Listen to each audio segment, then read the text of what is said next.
Hace 2 milenios, una ejecución transformó radicalmente el rumbo de la humanidad. Jesús de Nazaret, reconocido como el Hijo del Altísimo y esperado como el Redentor prometido, fue entregado a las autoridades, sometido a un juicio injusto, humillado públicamente y ejecutado en una cruz del Imperio Romano. Detrás de este acontecimiento histórico se encontraban líderes influyentes y militares endurecidos por la guerra.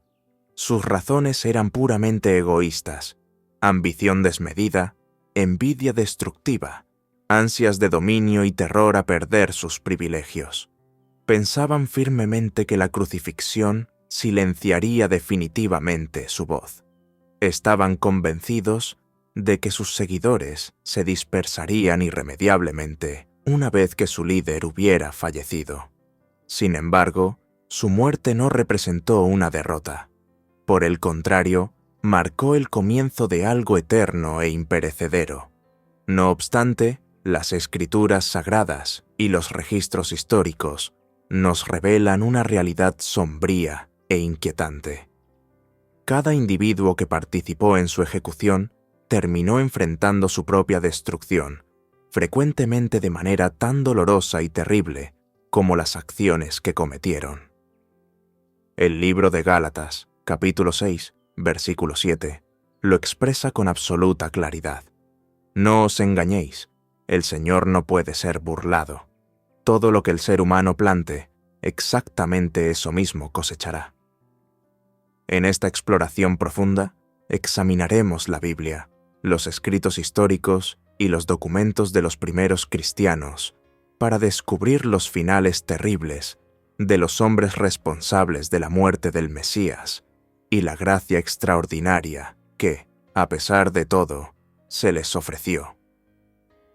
Judas Iscariote, el traidor atormentado, su nombre se ha convertido en el símbolo universal de la traición. Formaba parte del grupo íntimo de los 12 discípulos que Jesús había invitado personalmente a acompañarlo. Judas convivió estrechamente con el Maestro, compartió innumerables comidas a su lado, viajó de pueblo en pueblo presenciando milagros extraordinarios. Vio con sus propios ojos a ciegos recuperar la vista, a leprosos ser completamente sanados, a muertos resucitar y volver a la vida. Escuchó directamente el Sermón del Monte. Presenció cómo Jesús calmaba una tormenta violenta con una simple orden. Participó en la distribución del pan que alimentó milagrosamente a multitudes de miles de personas. Y sin embargo, a pesar de todo esto, eligió traicionarlo. El Evangelio de Mateo nos narra que uno de los 12, llamado Judas Iscariote, se acercó a los principales sacerdotes y les preguntó: ¿cuánto están dispuestos a pagarme si les entrego a este hombre? Ellos le ofrecieron 30 monedas de plata. Esa cantidad, solamente 30 piezas de plata, equivalía al precio de un esclavo común, según se establecía en el libro del Éxodo. Por menos del valor de un animal de carga, Judas se entregó al Salvador de la humanidad. Los evangelios nos ofrecen una mirada reveladora sobre su verdadera naturaleza. El Evangelio de Juan revela que Judas robaba sistemáticamente del fondo común, ya que administraba la bolsa del dinero y frecuentemente tomaba para sí mismo. La codicia ya había echado raíces profundas en su corazón, convirtiéndolo en un blanco fácil para el enemigo. El Evangelio de Lucas nos dice que Satanás entró en Judas, llamado Iscariote. En el huerto de Getsemaní, bajo el manto protector de la oscuridad nocturna, Judas llegó guiando a una multitud armada y oficiales del templo. ¿Y cómo señaló quién era Jesús? Con un gesto que simbolizaba cercanía y afecto: un beso. El Evangelio de Lucas relata que mientras Jesús aún hablaba, se presentó una multitud y al frente venía Judas, uno de los 12. Se aproximó a Jesús para besarlo, pero Jesús le preguntó: «Judas, ¿con un beso entregas al Hijo del Hombre?». La traición estaba consumada. Pero cuando Judas comprendió que Jesús había sido sentenciado a muerte, el peso aplastante de lo que había hecho lo destruyó por dentro. El Evangelio de Mateo registra que Judas, quien lo había traicionado, al ver que Jesús había sido condenado, fue invadido por el remordimiento y devolvió las 30 monedas de plata a los principales sacerdotes y a los ancianos, exclamando: «He pecado, he entregado sangre inocente». Pero ellos respondieron con frialdad: «¿Qué nos importa a nosotros? Es asunto tuyo». Arrojó las monedas en el santuario y se marchó. Después procedió a quitarse la vida. Los líderes religiosos que habían utilizado a Judas para sus propósitos no mostraron ningún interés en él. El dinero de la traición yacía abandonado en el suelo del templo, inútil, incapaz de proporcionarle paz alguna. Aplastado por el remordimiento y la desesperación, Judas fue a ahorcarse. Pero el libro de los Hechos añade otro detalle escalofriante sobre su muerte. Con el dinero obtenido por su crimen, compró un terreno, pero cayendo de cabeza, se reventó por la mitad, y todas sus entrañas se derramaron. La tradición describe el lugar específico. Judas se ahorcó en el borde de un acantilado rocoso, que posteriormente fue llamado Acéldama, el campo de sangre. Quizás la cuerda se rompió, o la rama cedió, pero su cuerpo cayó y se destrozó contra las rocas que había debajo. Los sacerdotes, no queriendo conservar dinero manchado con sangre, utilizaron las 30 monedas para comprar ese terreno. Este hecho cumplió la profecía del profeta Zacarías que decía: «Y el Señor me dijo, arrójalo al alfarero, ese magnífico precio con el que me han valorado». Tomé entonces las 30 piezas de plata y las arrojé en la casa del Señor para el alfarero. Judas tuvo un final amargo, rechazado y olvidado por aquellos a quienes había servido, y para siempre vinculado al acto más infame de traición. Jesús incluso lo había llamado amigo en el momento mismo de la traición, pero Judas rechazó esa misericordia.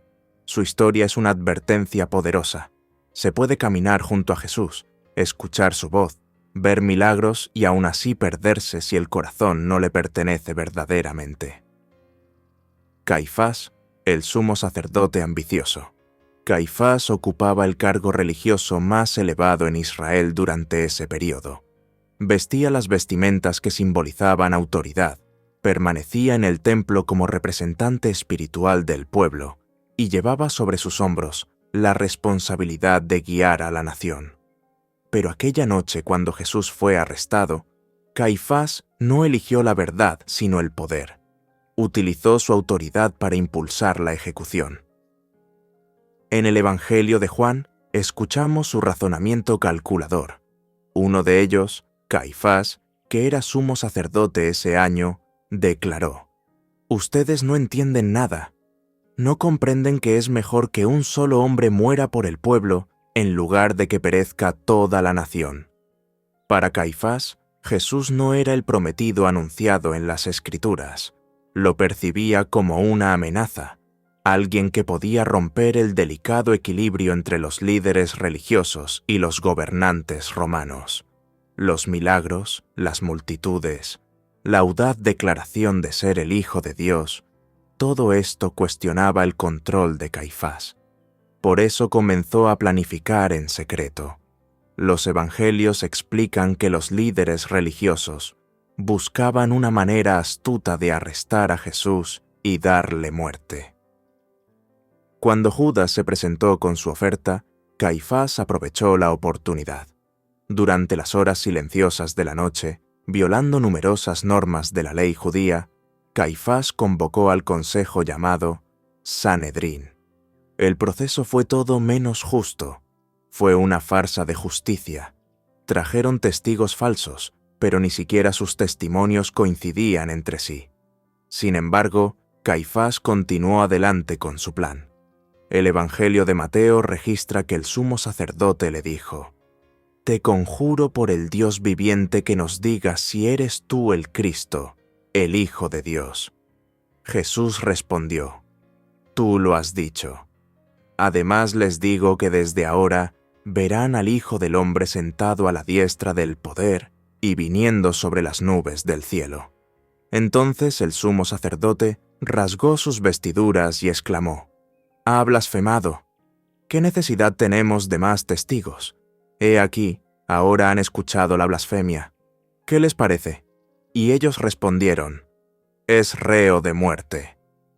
Caifás desgarró con sus propias manos las vestimentas que simbolizaban santidad y pronunció la sentencia definitiva: Jesús debía ser ejecutado.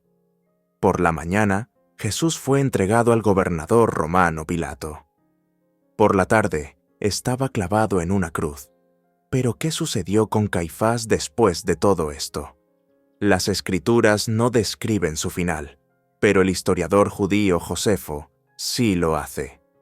Relata que apenas unos pocos años después, Caifás fue destituido de su cargo por un funcionario romano llamado Vitelio. El hombre que una vez ostentó el título espiritual más alto en Israel se encontró repentinamente sin autoridad alguna. Una vez removido, su poder sobre el pueblo se desvaneció rápidamente. Algunas fuentes antiguas afirman que vivió el resto de su existencia en deshonra. Según ciertos relatos, la vergüenza se volvió demasiado grande para soportar y se quitó la vida. Otros dicen que enfermó gravemente y que su nombre se convirtió en una maldición entre el pueblo.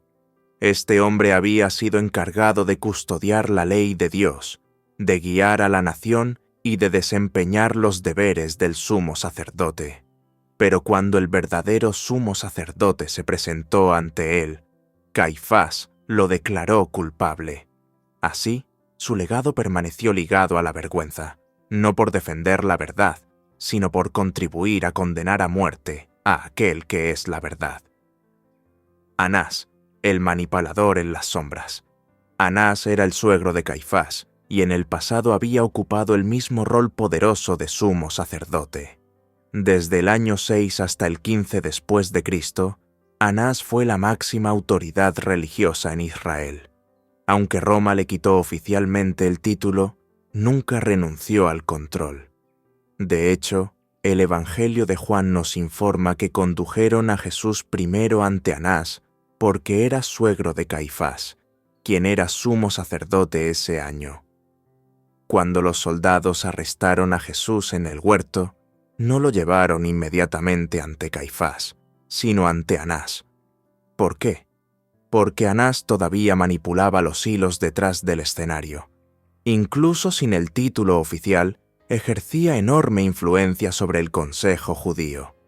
Anás no era simplemente un ex-sumo sacerdote, era un hábil estratega político. La historia demuestra que 5 de sus hijos, además de su yerno Caifás, todos ocuparon el papel de sumo sacerdote. El sacerdocio se había convertido en un imperio familiar, y Anás era su patriarca. Cuando interrogó a Jesús, fue directo y cortante. El Evangelio de Juan dice que el sumo sacerdote interrogó a Jesús acerca de sus discípulos y de su enseñanza, pero no buscaba la verdad, buscaba algo que pudiera usar en su contra.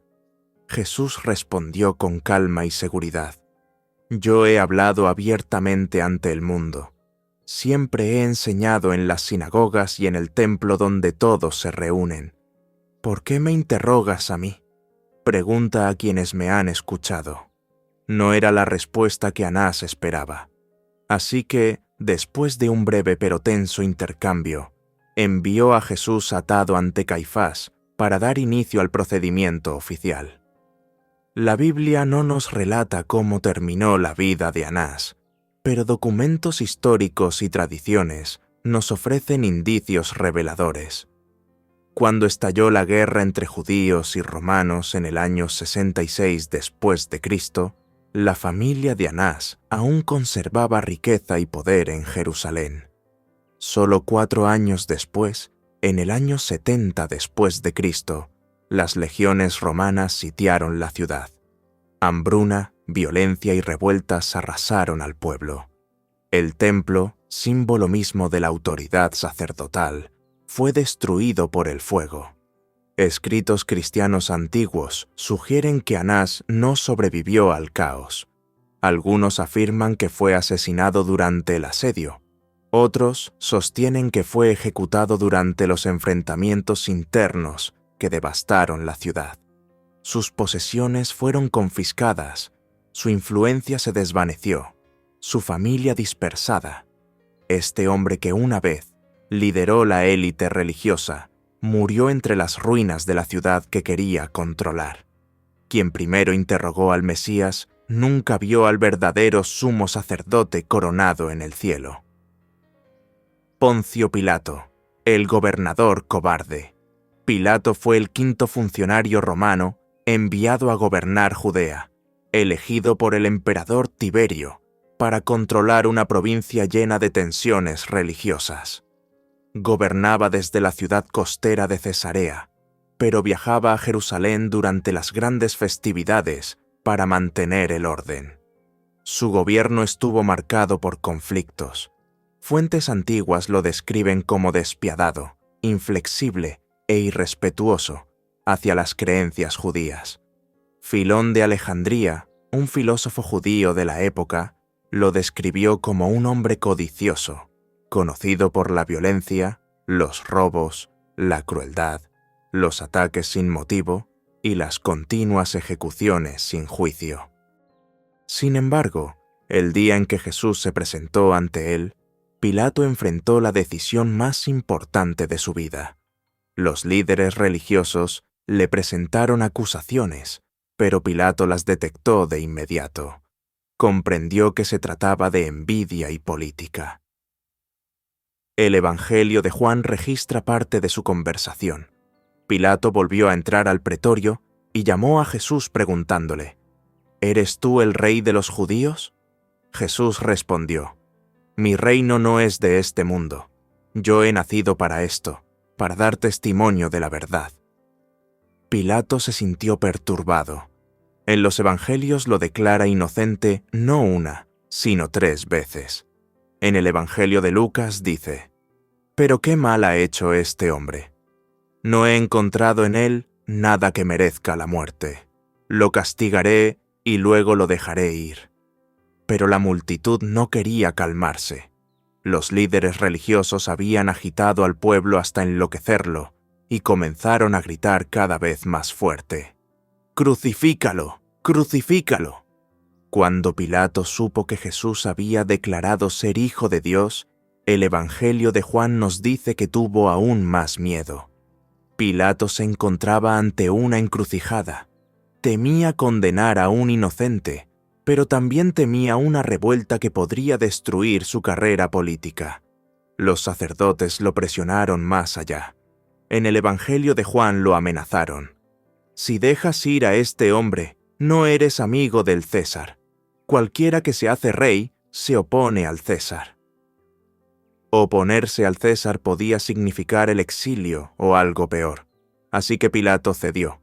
El Evangelio de Mateo dice: Pilato, viendo que no conseguía nada, sino que el tumulto aumentaba, tomó agua, se lavó las manos delante de la multitud y dijo: «Soy inocente de la sangre de este hombre, es asunto de ustedes». Pero lavarse las manos no borró la culpa. La sentencia fue pronunciada. Jesús fue azotado, burlado y enviado a morir. La Biblia no nos dice qué le sucedió a Pilato después, pero la historia llena los vacíos. Según el escritor cristiano Eusebio, el tiempo de Pilato como gobernador terminó en vergüenza. Alrededor del año 36 después de Cristo, manejó mal otra revuelta y fue llamado a Roma por el emperador Tiberio para rendir cuentas de sus acciones. Pero antes de que el juicio tuviera lugar, Tiberio murió. El nuevo emperador Calígula removió a Pilato del poder y lo envió al exilio en lo que hoy es Francia. Eusebio relata que Pilato, lleno de vergüenza y desesperación, se quitó la vida. Otros relatos sugieren que el imperio lo ejecutó. En cualquier caso, su final fue oscuro y deshonroso. Su nombre ha permanecido ligado a esa única y angustiosa decisión. Aún hoy los cristianos lo recuerdan en el credo de los apóstoles. Padeció bajo Poncio Pilato, fue crucificado, murió y fue sepultado. La caída de Pilato no se debió a la ignorancia, sino a la vacilación. Había visto la verdad, había hablado con Jesús, y sin embargo eligió su carrera por encima de la justicia. Su vida nos enseña algo poderoso. Elegir callar ante la verdad es también una elección que puede durar para siempre. Herodes Antipas, el rey burlón. Herodes Antipas era hijo de Herodes el Grande, el mismo que ordenó la matanza de niños en Belén después del nacimiento de Jesús. Antipas heredó una porción del reino de su padre y gobernó como tetrarca sobre Galilea y Perea. Fue él quien hizo arrestar a Juan el Bautista y posteriormente ordenó su muerte. El Evangelio de Lucas describe otro momento revelador. Los líderes religiosos se levantaron y acusaron a Jesús con insistencia. Herodes, junto con sus soldados, lo trató con desprecio. Lo ridiculizaron, lo vistieron con un manto espléndido y lo enviaron de regreso a Pilato. Para Herodes, Jesús no era un salvador digno de honor. Era simplemente una curiosidad, un entretenimiento. Cuando Jesús no realizó milagros a petición suya, Herodes se unió a las guardias para burlarse de él. Lo vistieron con ropas elegantes, riéndose de la idea de que ese hombre silencioso pudiera realmente ser un rey. No fue solo burla, fue un rechazo total de la realeza de Jesús y de la misericordia que tenía delante. La historia nos dice que el último capítulo de la vida de Herodes Antipas fue tan degradante como la forma en que trató a Cristo. Según el historiador Josefo, Herodes posteriormente perdió el favor del emperador Calígula. Su sobrino Herodes Agripa primero lo acusó de planear una rebelión. El emperador le quitó entonces títulos y bienes. Él y su esposa Herodías fueron exiliados a Galia, la actual Francia. Lejos del lujo de las cortes de Galilea, Herodes terminó sus días alejado del poder, deshonrado y olvidado. La tradición dice que murió en soledad y remordimiento, un exsoberano despojado de todo lo que poseía. Herodes Antipas tuvo la oportunidad de escuchar a Juan el Bautista y de recibir la verdad directamente de Jesús. En cambio, mandó matar al profeta y se burló del rey. Al final, la corona que se negó a deponer con humildad le fue arrebatada por la fuerza. Los soldados romanos, ejecutores endurecidos, eran hombres de guerra, combatientes experimentados de las legiones del imperio. Habían ejecutado crucifixiones muchas veces. Para ellos era simplemente otra ejecución más. Habían clavado a innumerables hombres en cruces y sus corazones se habían vuelto insensibles después de años de violencia. Pero ese día fue diferente a todos los demás. Ese día torturaron al Hijo de Dios. Los evangelios describen la brutalidad con que actuaron. En el Evangelio de Mateo se lee: Entonces los soldados del gobernador llevaron a Jesús al pretorio y reunieron alrededor de él a toda la tropa. Lo desnudaron y le pusieron un manto escarlata. Trenzaron una corona de espinas, se la colocaron en la cabeza y pusieron una caña en su mano derecha. Se arrodillaron delante de él, fingiendo adorarlo, y gritaban: «¡Salve, Rey de los judíos!». Luego le escupieron, tomaron la caña y lo golpearon en la cabeza. Cuando terminaron de burlarse de él, le quitaron el manto, le pusieron de nuevo sus vestidos y lo llevaron para crucificarlo. Fueron ellos quienes clavaron los clavos en sus muñecas y en sus pies, quienes levantaron la cruz del suelo, quienes permanecieron allí sentados, mientras él luchaba por respirar. Fueron ellos quienes se jugaron sus vestidos mientras moría, cumpliendo las palabras del Salmo. Se reparten entre sí mis vestiduras, y sobre mi ropa echan suertes. Sin embargo, no todos se fueron de ese lugar igual que antes. El Evangelio de Mateo dice: el centurión y los que con él custodiaban a Jesús, al ver el terremoto y todo lo que sucedía, fueron invadidos por gran temor y dijeron: verdaderamente, este era Hijo de Dios. El centurión a cargo no pudo negar lo que había visto. Esa crucifixión era diferente a todas las demás. La Biblia no nos dice qué sucedió con esos soldados después de ese día. No conocemos sus nombres ni el camino que emprendieron después de ese oscuro acontecimiento, pero los primeros documentos de la Iglesia y la tradición histórica sugieren que muchos de quienes participaron en la crucifixión de Jesús no vivieron mucho tiempo más. Algunos fueron asesinados durante revueltas violentas en Judea. Perdieron la vida en guerras lejanas, luchando contra los enemigos de Roma. Otros murieron de manera repentina y trágica. Accidentes, desastres, eventos que recordaban claramente que el juicio de Dios puede tardar, pero siempre llega. La multitud y sus líderes, el pueblo cegado. No fueron solo Judas, los sacerdotes o Pilato quienes contribuyeron a la muerte de Jesús. También las personas en la multitud tuvieron un papel. Muchos habían visto sus milagros con sus propios ojos. Algunos habían comido el pan que había multiplicado. Otros habían sido sanados por su toque. Sin embargo, cuando estuvo frente a ellos, herido, silencioso y coronado de espinas, eligieron a otro. En el Evangelio de Mateo, Pilato preguntó: ¿a cuál de los dos quieren que les suelte? Respondieron: a Barrabás. Entonces Pilato preguntó: ¿qué haré entonces con Jesús llamado el Cristo? Todos gritaron: ¡crucifícalo!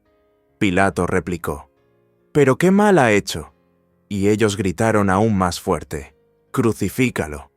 Luego vino una frase que atravesaría los siglos. El Evangelio de Mateo la registra: y todo el pueblo respondió: su sangre caiga sobre nosotros y sobre nuestros hijos. Esas palabras no fueron solo una declaración de culpa, fueron proféticas. Aproximadamente 40 años después, lo que Jesús había predicho se cumplió. En el Evangelio de Lucas, Jesús lloró mirando a Jerusalén y dijo: vendrán días en que tus enemigos te rodearán y te sitiarán, te destruirán y no dejarán piedra sobre piedra, porque no reconociste el tiempo en que Dios vino a ti. En el año 66 después de Cristo, estalló una rebelión en Judea contra el dominio romano. En el año 70 después de Cristo, el general romano Tito y su ejército rodearon Jerusalén. El historiador Josefo relata que la población de la ciudad había aumentado debido a los peregrinos que llegaron para la Pascua, pero que quedaron atrapados dentro de las murallas. Luego llegó el hambre. La comida se acabó, la gente luchaba por una migaja. Algunos cometieron actos impensables para sobrevivir. Fuera de las murallas, los romanos crucificaban a cientos de personas cada día. Las colinas se llenaron de cruces hasta que no quedó más madera para usar. Finalmente, las tropas romanas rompieron las murallas. Lo que siguió fue brutal. Josefo escribe que más de 1 millón de personas murieron por hambre, por la espada o por crucifixión. Los sobrevivientes fueron vendidos como esclavos o llevados a Roma para morir en las arenas. El templo, corazón de la adoración de Israel, lugar donde moraba la presencia de Dios, fue arrasado. El oro de su interior se fundió entre las grietas de las piedras, y en su codicia, los soldados lo desmontaron pieza por pieza, cumpliendo sin saberlo la profecía de Jesús. No quedará aquí piedra sobre piedra que no sea derribada. La multitud había gritado: «Su sangre caiga sobre nosotros y sobre nuestros hijos».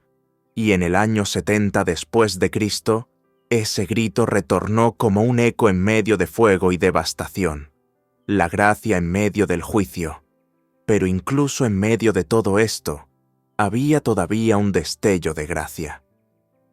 La sangre de Jesús puede caer sobre alguien, no para juicio, sino para salvación. Pocas semanas después de la crucifixión, durante la fiesta de Pentecostés, Pedro se levantó precisamente en esa ciudad y anunció el Evangelio al pueblo, algunos de los cuales quizás estuvieron en la multitud que había pedido la muerte de Jesús. El libro de los Hechos dice: «Los que aceptaron su mensaje fueron bautizados, y ese día se unieron a ellos aproximadamente 3.000 personas». La misma ciudad que una vez había gritado por la muerte de Jesús, ahora veía a miles renacer en su nombre. Los destinos de Judas, Caifás, Anás, Pilato, Herodes, los soldados y la multitud nos revelan una verdad incómoda. La justicia de Dios puede parecer lenta, pero nunca falta a su cita. El libro de Gálatas nos recuerda: «No os engañéis, Dios no puede ser burlado. Lo que el hombre siembre, eso también cosechará». Pueden pasar años o incluso décadas, pero nadie escapa a la justicia de Dios. Judas cosechó desesperación. Caifás vio su poder desmoronarse. Anás perdió todo. Pilato fue exiliado. Herodes terminó en vergüenza. Los soldados enfrentaron la muerte. El pueblo vio la destrucción de su propia ciudad. Sin embargo, la cruz de Jesús no es solo una imagen de justicia, es una imagen de misericordia. Incluso mientras pendía allí, sangrando, con dificultad para respirar, rodeado de odio, Jesús miró a quienes lo estaban hiriendo y oró por ellos. El Evangelio de Lucas registra sus palabras: «Padre, perdónalos, porque no saben lo que hacen». Piensa en esto. Precisamente aquellos que lo golpearon, le escupieron, se burlaron de él y lo clavaron al madero, fueron aquellos por quienes oró. Y esa oración no fue en vano. Incluso después de su resurrección y regreso al cielo, el libro de los Hechos nos muestra algo extraordinario. Dice: «La palabra de Dios se difundía y el número de discípulos en Jerusalén crecía rápidamente. Incluso muchos sacerdotes aceptaban la fe y obedecían». Algunos de los líderes religiosos que antes se habían opuesto a Jesús finalmente se inclinaron ante él. Y justo bajo la cruz, un oficial romano, quizás quien dio la orden de levantar la cruz, fue profundamente conmovido por lo que vio. En el Evangelio de Lucas dijo: «Verdaderamente este hombre era justo». Y Mateo añade sus palabras: «Verdaderamente este era el Hijo de Dios». El juicio de Dios llegó, pero también llegó su misericordia, ofrecida libremente a cualquiera que estuviera dispuesto a volverse a Él. Y esa misma invitación sigue siendo válida hoy. Conclusión: una decisión eterna. Quienes crucificaron a Jesús creían que detendrían su misión. En realidad, la llevaron a su cumplimiento. Intentaron silenciarlo, pero en cambio su mensaje ha atravesado los siglos. Cada imperio que intentó sofocarlo ha desaparecido. Cada gobernante que trató de borrar su nombre hace tiempo que fue olvidado. Pero el nombre de Jesús todavía se pronuncia en todo el mundo, en cada idioma. Las vidas y muertes de los hombres de quienes hemos hablado nos recuerdan una verdad fundamental. Cada ser humano un día se encontrará cara a cara ante el juez de toda la creación. El libro de Hebreos lo dice con absoluta claridad. Está establecido que los seres humanos mueran una sola vez, y después de esto viene el juicio. No hay escapatoria, no hay segunda oportunidad después de la muerte. No hay manera de evadir ese encuentro final. Amigo, ese día también llegará para ti. No esperes hasta que sea demasiado tarde. No enfrentes ese día llevando sobre tus hombros el peso de haber rechazado al Hijo de Dios. No pongas en riesgo tu eternidad por las cosas temporales de este mundo pasajero. Las personas de quienes hemos hablado en este relato pospusieron su decisión, algunas hasta su último aliento. Pero tú no tienes que cometer el mismo error fatal. Puedes correr hacia Jesús ahora mismo, arrojarte a sus pies y recibir su misericordia, mientras todavía está disponible. El tiempo de la gracia no dura para siempre. Hay un momento en que la puerta se cierra, y después de ese momento, solo queda el juicio inexorable. El mismo Jesús que oró por sus enemigos mientras lo crucificaban, está todavía intercediendo por ti en este preciso instante. La misma gracia que recibió a un ladrón moribundo en la cruz puede recibirte a ti ahora mismo. Todo lo que pide es que vengas a Él con sinceridad, con todo tu corazón, sin vacilaciones ni reservas. La lección de las generaciones. La historia de estos hombres nos enseña lecciones eternas que trascienden el tiempo y las culturas. Judas nos muestra que la proximidad física a Jesús no garantiza la salvación. Se puede estar cerca del Salvador, escuchar sus palabras, presenciar sus milagros y aún así tener un corazón no transformado. La verdadera cercanía no es una cuestión de distancia física, sino de rendición del corazón. Caifás nos enseña que la autoridad religiosa sin verdadera fe es vacía y peligrosa. Se puede ocupar el cargo más alto en el templo y aún así estar completamente alejado de Dios. Se pueden conocer las Escrituras de memoria y sin embargo no reconocer al Mesías cuando está parado frente a ti. La religión sin relación es solo una cáscara vacía. Anás nos muestra que el poder y la influencia en este mundo son temporales y frágiles. Todo el control que ejerció, todas las manipulaciones políticas, toda su red de influencia familiar, todo se derrumbó como castillos de arena ante las olas del juicio divino. Al final, las ruinas de Jerusalén fueron su epitafio. Pilato nos enseña que la neutralidad ante la verdad es imposible. Intentó lavarse las manos, intentó mantenerse al margen, intentó complacer a todos. Pero al final, su vacilación fue una decisión. El silencio ante la injusticia es complicidad. La cobardía disfrazada de prudencia sigue siendo cobardía. Herodes nos muestra que tratar las cosas sagradas como entretenimiento es una forma de blasfemia. Buscaba que Jesús le divirtiera con milagros, como si el Hijo de Dios fuera un mago de circo. Cuando no obtuvo su espectáculo, lo desechó con burlas. Pero Dios no es un entretenedor celestial que actúa bajo demanda. Los soldados romanos nos recuerdan que seguir órdenes no elimina la responsabilidad personal. Solo seguía órdenes no es una defensa válida ante el tribunal divino. Cada persona debe responder por sus propias acciones, sin importar quién haya dado las instrucciones.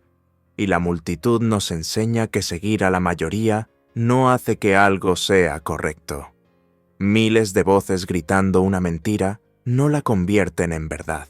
La presión de grupo, la mentalidad de rebaño, el miedo a destacarse, todas estas son excusas que se desvanecen ante la eternidad. El contraste eterno, justicia y misericordia. Lo asombroso del Evangelio es que presenta tanto la justicia perfecta de Dios como su misericordia infinita. No podemos separar estos dos atributos. Un Dios que solo fuera misericordioso sin justicia no sería santo. Un Dios que solo fuera justo sin misericordia sería implacable. Pero el Dios de la Biblia es perfectamente ambos. La cruz de Jesús es donde estos dos atributos se encuentran de la manera más dramática y hermosa.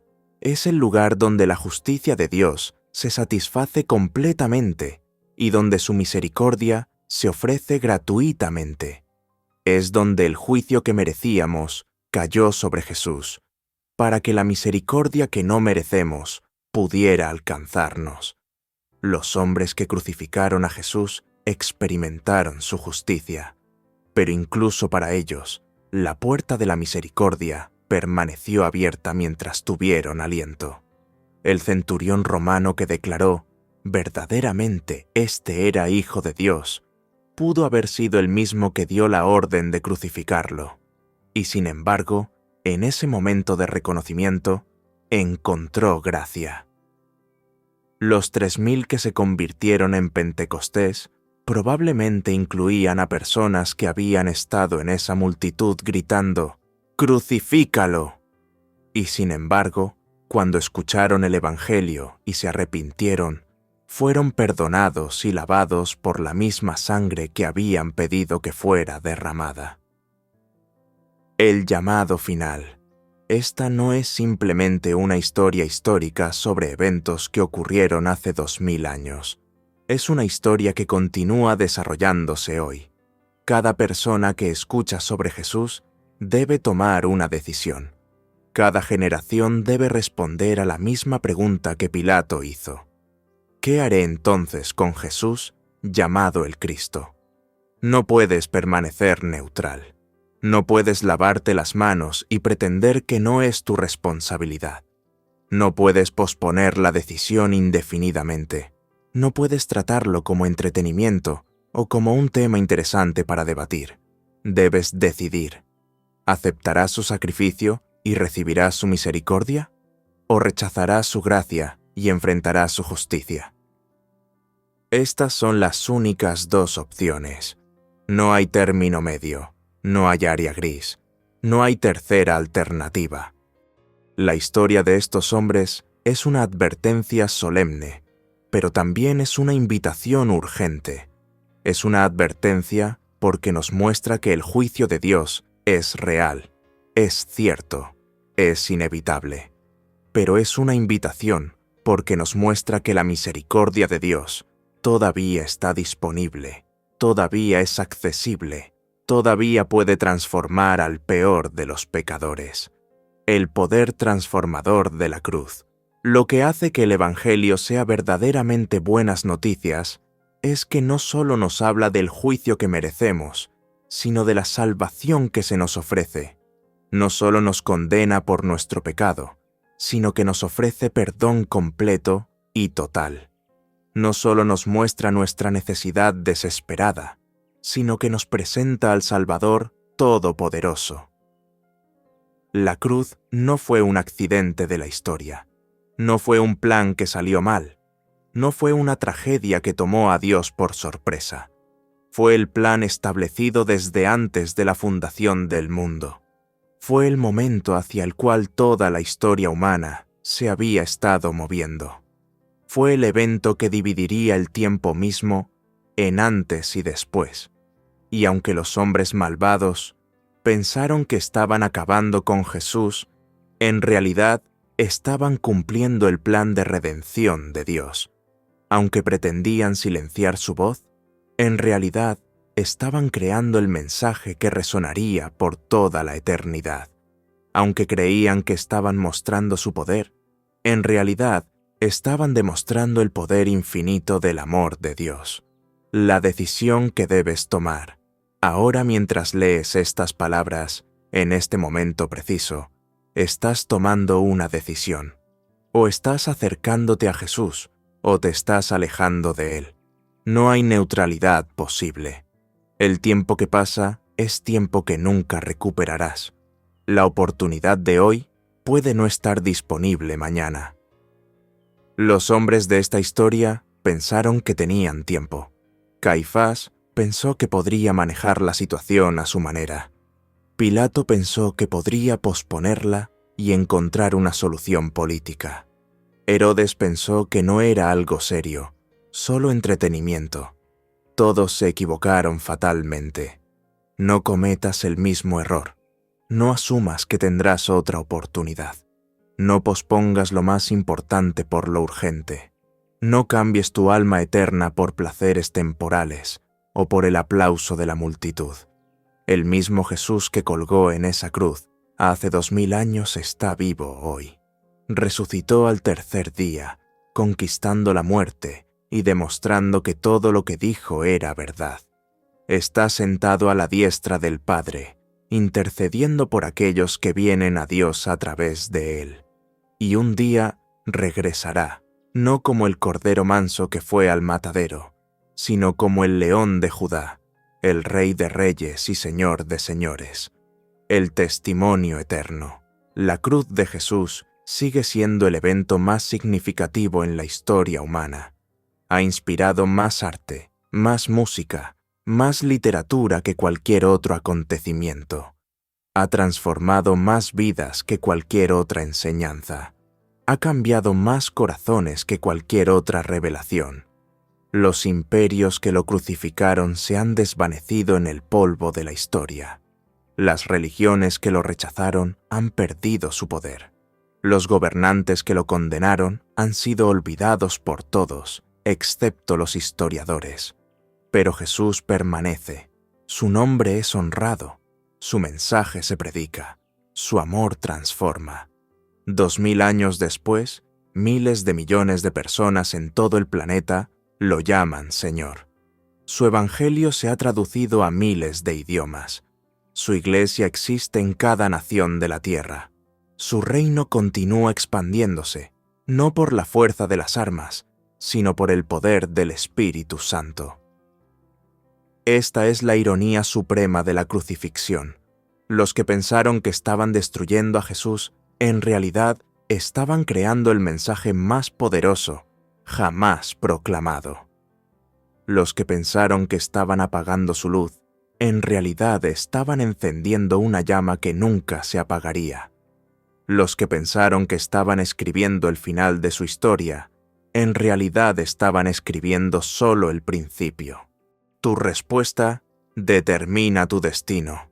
Así que, amigo, ¿cuál será tu respuesta? ¿Te unirás a aquellos que encontraron misericordia, como el centurión que declaró, ¿verdaderamente este era hijo de Dios? ¿O seguirás el camino de aquellos que endurecieron sus corazones hasta que fue demasiado tarde? La gracia de Dios es suficiente para el peor pecador. Su misericordia es lo bastante profunda para cubrir el pecado más oscuro. Su amor es lo suficientemente fuerte para romper las cadenas más pesadas. Pero debes recibirlo, debes aceptarlo, debes rendirte a Él. No es suficiente saber acerca de Jesús, no es suficiente admirar sus enseñanzas, no es suficiente respetar su ejemplo. Debes confiar en Él personalmente, como tu Salvador y Señor. Debes entregarle tu vida completamente. Debes hacer de Él tu todo. Esta es la invitación más importante que jamás recibirás. Esta es la decisión más crucial que jamás tomarás. Esta es la elección que determinará no solo tu vida en la tierra, sino tu destino eterno. Los hombres que crucificaron a Jesús enfrentaron las consecuencias de su elección. Algunos en esta vida, todos en la eternidad. Pero tú todavía tienes la oportunidad de elegir diferente. Todavía puedes correr hacia sus brazos abiertos. Todavía puedes recibir su perdón gratuito. Todavía puedes experimentar su amor transformador. No dejes que este momento pase sin tomar una decisión. No dejes que esta oportunidad se escape entre tus dedos. No permitas que el enemigo de tu alma te convenza de que puedes esperar. El mañana no está prometido. Solo tienes hoy. Que tu respuesta sea como la de Pedro en Pentecostés, cuando preguntó, ¿qué debemos hacer? Y que recibas la misma respuesta. Arrepiéntete y sé bautizado en el nombre de Jesucristo para perdón de tus pecados, y recibirás el don del Espíritu Santo. La elección es tuya. La misericordia está disponible. La puerta está abierta. ¿Entrarás